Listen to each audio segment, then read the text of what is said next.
नमस्कार बच्चों, Hindi online class में आप सबका बहुत बहुत स्वागत है। बच्चों, आज हम अपनी कक्षा में जो पढ़ने वाले हैं वो हिंदी व्याकरण विषय पत्र लेखन।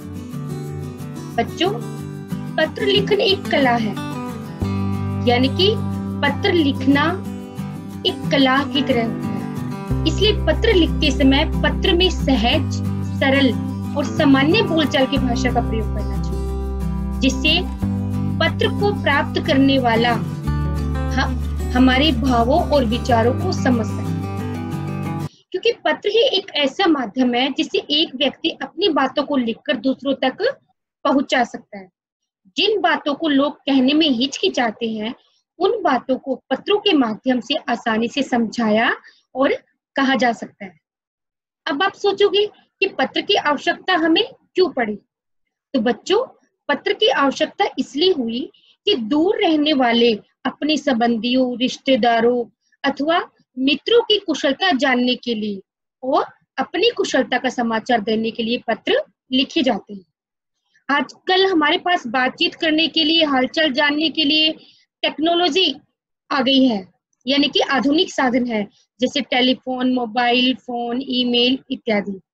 लेकिन प्रश्न ये उठता है कि जब ये सब है तो पत्र लेखन सीखना क्यों जरूरी है? बच्चों, पत्र लिखना महत्वपूर्ण ही नहीं, आवश्यक भी है, कि हम फोन पर, ईमेल पर जो भी बातें करें वो परमानेंट नहीं होती, वो अस्थायी होती है। इसके विपरीत जो हमारे पत्र होते हैं वो लिखित दस्तावेज के स्थायी रूप में होते हैं। उदाहरण के लिए, जब आप विद्यालय नहीं जा पाते तब अवकाश के लिए प्रार्थना पत्र लिखना पड़ता है ना, बिल्कुल इसी प्रकार। तो बच्चों, पत्र जो हम लिखते हैं वो दो प्रकार के होते हैं। पहला प्रकार औपचारिक और दूसरा अनौपचारिक।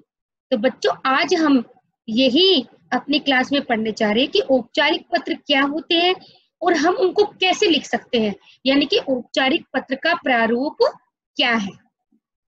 तो चलिए बच्चों, शुरू करते हैं औपचारिक पत्र से।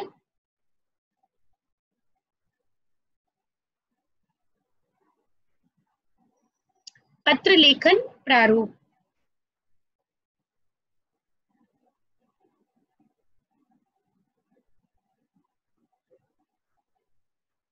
औपचारिक पत्र। बच्चों, पत्र के दो प्रकार होते हैं, जैसे मैंने आपको अभी अभी बताया। पहला औपचारिक पत्र, दूसरा अनौपचारिक पत्र। अब आप कहोगे मैम औपचारिक पत्र क्या होते हैं? तो बच्चों ध्यान से सुनिए, औपचारिक पत्र उन्हें लिखा जाता है जिनसे हमारा कोई निजी संबंध ना हो, यानी जिनसे हमारा कोई निजी यानी कोई पर्सनल रिलेशनशिप ना हो। जैसे व्यवसाय से संबंधी, प्रधानाचार्य को लिखे प्रार्थना पत्र, आवेदन पत्र, सरकारी विभागों को लिखे गए पत्र, संपादक के नाम पत्र, ये सभी पत्रों को हम औपचारिक पत्र कहते हैं। बच्चों, औपचारिक पत्रों की भाषा सहज और शिष्टापूर्ण होती है। शिष्टापूर्ण मतलब ये पत्र एक नियम के अनुसार लिखे जाते हैं। इन पत्रों में केवल काम या अपनी समस्या के बारे में बात कही जाती है। ठीक है बच्चों, तो इन पत्रों को हम कैसे लिख सकते हैं, कैसे समझ सकते हैं, ये आज हम इसी पर बात करेंगे। औपचारिक पत्रों को हम, जैसे कि प्रार्थना पत्र, वो पत्र जिसमें निवेदन या प्रार्थना की जाती है, जैसे प्रार्थना पत्र लिखते हैं हम अवकाश, शिकायत, सुधार, आवेदन आदि पत्र। और ये पत्र स्कूल के प्रधानाचार्य से लेकर किसी भी सरकारी विभाग के अधिकारी को लिखे जा सकते हैं। दूसरे पत्र होते हैं कार्यालय पत्र, यानी वो पत्र जो कार्यकाज से संबंधित लिखे जाते हैं। ये पत्र सरकारी अफसरों, अधिकारियों, स्कूल कॉलेज के प्रधानाध्यापकों और प्राचार्यों को लिखे जाते हैं। ठीक है। तीसरे औपचारिक पत्र होते हैं व्यावसायिक पत्र, यानी व्यवसाय में सामान खरीदने, बेचने, रुपयों के लेन देन के लिए जो पत्र लिखे जाते हैं उन्हें व्यावसायिक पत्र कहते हैं। इन पत्रों में दुकानदार, प्रकाशक, व्यापारी, कंपनी आदि को लिखे गए पत्र आदि आते हैं।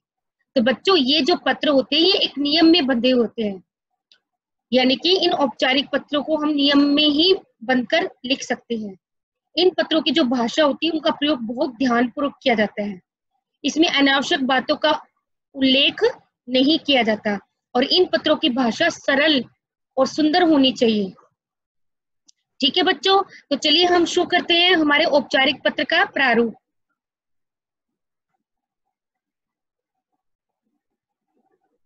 मान लीजिए आपको स्कूल में अवकाश के लिए प्रार्थना पत्र लिखना है किसी प्रधानाचार्य को, तो उसका प्रारूप क्या होगा बच्चों? प्रारूप का मतलब तरीका, फॉर्मेट क्या है औपचारिक पत्र की। तो अब हम इसी पर चर्चा करेंगे, समझेंगे इसे। आप ध्यान से देखना और इसे समझने की कोशिश करना। बच्चों, जब भी हम औपचारिक पत्र लिखते हैं, सबसे पहले हम पत्र लिखने वाले का पता लिखते हैं। यानी कि जो आप पत्र लिख रहे हैं, तो आप सबसे पहले अपना पता लिखेंगे, जो कि हम नंबर 1 में डालेंगे। बच्चों, यहाँ पे मैंने समझाने के लिए आपको नंबरिंग डाली है कि नंबर 1 पे हम सबसे स्टार्टिंग शुरुआत कैसे करेंगे? पत्र लिखने वाले का पता, यानी कि अपना एड्रेस लिखेंगे। यहाँ पे जैसे यहाँ पे लिखा गया परीक्षा भवन कैखा, ये जैसे यहाँ पे आप अपना एड्रेस लिखेंगे, ठीक है। लेकिन जब भी आप एग्जाम में पत्र लिखेंगे, तो वहां पे हम एड्रेस की जगह क्या लिखते हैं? परीक्षा भवन कैखा, ठीक है बच्चों। चलिए हम देखते हैं दूसरे नंबर पे हम क्या लिखते हैं। यस बच्चों, पता लिखने के बाद एक लाइन छोड़कर औपचारिक पत्र में जो दूसरा नंबर पे जो हमारा पॉइंट आता है वो है दिनांक। यानी कि पता लिखने के बाद हम क्या मेंशन करेंगे बच्चों? तारीख, किस दिनांक को आप ये पत्र लिख रहे हैं, ठीक है। तो हम यहाँ पे तारीख का ही उल्लेख करेंगे। जैसे यहाँ पे अगर मान लीजिए आज क्या तारीख है, कोई भी तारीख लगा लीजिए। जैसे कि अगर ये आप पत्र 10 तारीख को लिख रहे हैं या 15 को लिख रहे हैं, कोई भी, तो आप क्या लिखेंगे? 15 जुलाई, 10 जुलाई, 11 जुलाई, जो भी तारीख है वो आप यहाँ पे मेंशन करेंगे, ठीक है। चलती है, इससे आगे देखते हैं हम क्या लिखेंगे। बच्चों, औपचारिक पत्र में तीसरे नंबर पे आता है पत्र प्राप्त करने वाले का पता। यानी कि हम किसी पत्र लिख रहे हैं, उसका एड्रेस हमें आपको यहाँ लिखना है। तो हम यहाँ पे प्रधानाचार्य जी को पत्र लिख रहे हैं, तो हम क्या करेंगे बच्चों?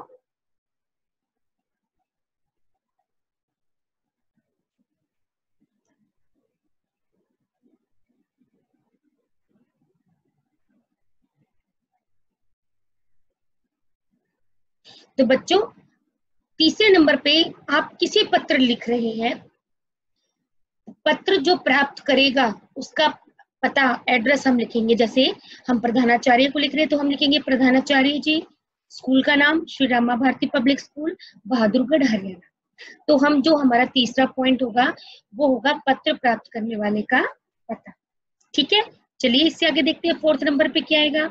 ये देखिए बच्चों, फोर्थ नंबर पे है विषय। जैसे यहाँ पे विषय है 2 दिन के अवकाश के लिए प्रार्थना पत्र, तो यहाँ पे आप लिखेंगे कि आप किस विषय पे ये पत्र लिख रहे हैं, उस विषय का छोटा रूप आप यहाँ पे बताएंगे। यानी कि यहाँ पे आपको संक्षिप्त, बिल्कुल छोटा रूप लिखना है कि आप किस टॉपिक पे लिखने वाले हैं पत्र। तो बिल्कुल आपको 2 दिन के लिए अवकाश चाहिए, तो हम उसका यहाँ पे उल्लेख करेंगे कि 2 दिन के अवकाश के लिए प्रार्थना। ये हम फोर्थ पॉइंट पे लिखें, ठीक है बच्चों। चलिए हम अगला पॉइंट देखते हैं। अगला पॉइंट हमारा बच्चों है संबोधन। यानी अब आप संबोधित करके लिखना शुरू कर रहे हो। किसे संबोधित कर रहे हो? प्रधानाचार्य को। तो हम संबोधन में क्या लिखेंगे? महोदया, महोदया, आदरणीय लिख सकते हैं, माननीय लिख सकते हैं। ये सभी संबोधन हम अपने प्रधानाचार्य के लिए प्रयोग करेंगे। तो हमने 5वें नंबर पे हमने क्या यूज किया? संबोधन यानी महोदया। उसके बाद हमारा जो अगला पॉइंट है वो है पत्र की मुख्य विषय वस्तु। बच्चों आप यहाँ देख सकते हैं पत्र की मुख्य वस्तु, यानी कि आपने जो विषय ऊपर बताया था उसको एक्सप्लेन करके यहाँ लिखेंगे। और यहाँ पे क्या क्या एक्सप्लेन करेंगे आप? जब भी हम मुख्य विषय वस्तु लिखते हैं, हमें 3 बातों का उल्लेख करना जरूरी है। सबसे पहले आप कौन है, अपना इंट्रोडक्शन देना जरूरी है। दूसरा पॉइंट आपको बताना है कि आपकी समस्या क्या है, और तीसरा पॉइंट आप बताएंगे कि आप क्या चाहते हैं। ये 3 बातों का उल्लेख आप पत्र की मुख्य विषय वस्तु में करेंगे। जैसे हमने यहाँ पे क्या किया है, सविनय निवेदन यह है कि मैं कक्षा तीसरी द का छात्र हूँ। मुझे कल रात से तेज बुखार है। डॉक्टर ने 2 दिन दवाई खाने और पूरी तरह से आराम करने की सलाह दी है, अतः मैं स्कूल आने में असमर्थ हूँ, इसलिए आप मुझे 2 दिन का अवकाश देने की कृपा करें। तो बच्चों यहाँ पे हमने मुख्य विषय वस्तु के बारे में लिखा। तो ये हमारा 6th पॉइंट है। 7th पॉइंट, यानी अब हम पत्र को समाप्त कर रहे हैं। पत्र की समाप्ति कैसे करेंगे? ऐसे, धन्यवाद देकर। पत्र का अंत धन्यवाद देकर, जो कि हमारा 7वां पॉइंट है। और हमारा सबसे आखिरी पॉइंट है, अपना संबंध निर्देश करते हुए नाम लिखें। कि आप अपना संबंध बताएंगे और उसके बाद अपना नाम लिखेंगे।